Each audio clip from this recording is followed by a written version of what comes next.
So money problems, and let me just clarify that because that's a really important delineation. Money problems are things that we can solve with factual pieces of advice. For instance, my credit score is in the crapper. What do?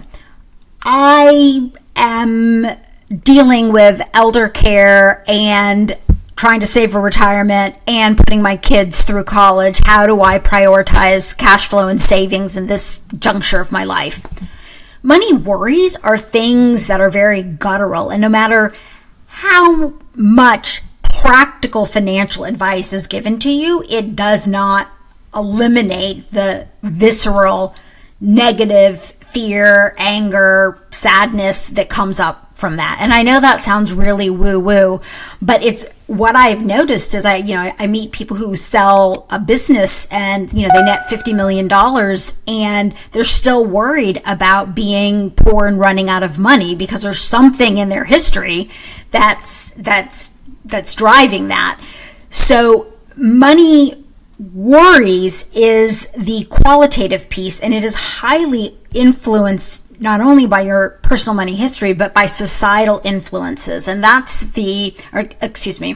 cultural norms. And that's the piece where we are exposed today to so many images of lifestyles that do not match financial reality. And so it's like we're looking into a financial funny mirror. And I'm not just referring to the stuff we see on social media, which at this point we all know is, photoshopped and 40 photos are taken and one is picked. I'm talking about really basic things like watching reruns of Law and Order in your pajamas while you're, eating ice cream because you're so stressed out at 2 a.m. about a client meeting that's coming up, and you're looking at these subliminal images where I'll use a female example in this case, where you've got a policewoman who's showing up for her shift in New York where it's humid with no frizz in her hair. So obviously she just got a fresh blowout every morning. Okay, that's $60, $70 or more in New York. And when you layer it out in terms of the clothes the person's wearing, the cars they're driving, the homes they're living in, I did this for multiple characters across multiple shows.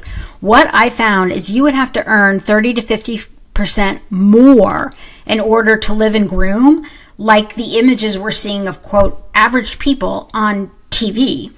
And so a big part of this number 3 at the core is that we're trying to feel like we're enough, but we're comparing ourselves to things that aren't even real.